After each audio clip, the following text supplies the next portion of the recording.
Els grans herois de principis de segle eren aquells que havien aconseguit el gran somni de l'home, volar. A casa nostra, l'any 1910, tothom parlava de les exhibicions que el pilot francès Lucien Mamet realitzava a l'hipòdrom barceloní de Casa Antúnez.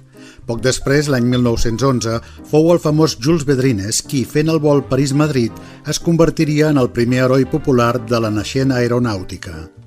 Però Sant Feliu de Guíxols i per extensió a la Costa Brava també viuria un episodi que considerem que cal remarcar, atès que empresaris de la ciutat varen contemplar la possibilitat de fer una exhibició aèria que va rebre el suport immediat de diverses societats locals de l'època, com el Casino La Constància, dels Nois, que en la seva acta va aprovar per unanimitat fixar com a màxim la quantitat de 300 pessetes pel tant per cent en garantia per l'esdeveniment que patrocinaria l'Ajuntament guixolenc, segons consta en l'acte del 18 de novembre de 1913, amb una aportació de 1.000 pessetes per fer front a les despeses derivades. Un dels aviadors que en diverses exhibicions efectuades a França destacava per la seva atrevida i original forma de pilotar era el jove de 19 anys Lucien de Mazelle, representat per Monsieur Louvat, que a principis de novembre es va desplaçar a Sant Feliu per signar els contractes i per comprovar personalment el lloc destinat a l'aterratge a prop de la platja de Sant Pol Segaró. Els pilots es varen hostatjar a l'Hotel Marina del Passeig del Mar, on varen desvetllar a la premsa del moment, el setmanari local Ciutat Nova, que les clàusules del contracte estipulaven que havien de volar a Sant Feliu els dies 7 i 8 de desembre de 1913.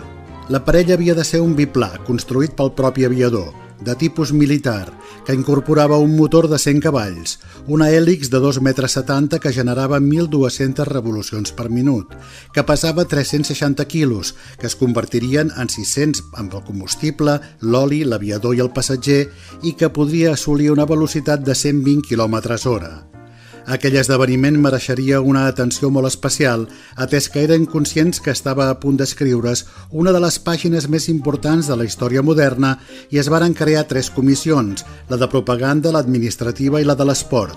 A més, calia preveure tot un seguit d'actes paral·lels i amb tal motiu es va aixecar un envelat al Passeig del Mar i es programaren festes populars, sardanes, balls, etc. Arribava el dia més esperat, el 7 de desembre de 1913. A la ciutat comtal el sol lluïa i no hi havia núvols. De Mazelle feia diversos vols de prova sobre la gran ciutat abans de realitzar l'esperat raid Barcelona-Sant Feliu. Amb el biplà estàtic a la pista de l'aeròdrom Casa Antúnez, De Mazelle encarava la seva màquina cap a la nostra ciutat. El trajecte que va seguir fou el de la costa i diuen les cròniques que fou el primer humà que va poder contemplar per primera vegada les més meravelloses perspectives de la Costa Brava des de l'aire. Al llarg del recorregut, molts habitants dels pobles del Maresme i de la Costa Brava Sud treien els seus mocadors i saludaven al seu pas. Les seves anotacions apuntaven que al cap de mitja hora passava per Arenys de Mar. També es destaca el seu pas sobre la vila vella de Tossa de Mar, fins que va enfilar el gran punt de referència, la Punta de Garbí. Allí faria una espectacular maniobra i s'endinsaria cap al centre de Sant Feliu, on hi va fer una passada, tot i que el seu destí eren els terrenys habilitats a Sant Pol al camp d'en Riambau, situat darrere de Can Cornetes, en direcció a l'actual heliport al costat del Remei, on aterraria sense problemes aparents. Aquella mateixa memorable diada del 7 de desembre de 1913 i també en dies successius, De Mazelle realitzaria diversos vols d'exhibició. El diari La Vanguardia del dia 8 publicaba: El aviador francés Lucien de Mazelle ha efectuado 4 vuelos a la altura máxima de 1.550 metros, siendo ovacionadísimo. La tarde era espléndida y asistieron unas 8.000 personas. Durant la seva estada, De Mazelle va fer nombrosos baptismes d'aire, especialment als sponsors, empresaris com Ramon Bonet, que veiem aquí a l'avió i també en aquesta foto, i altres que varen fer aportacions per possibilitar l'espectacle, i també va fer vols turístics, a més de signar fotografies com aquestes que mostrem.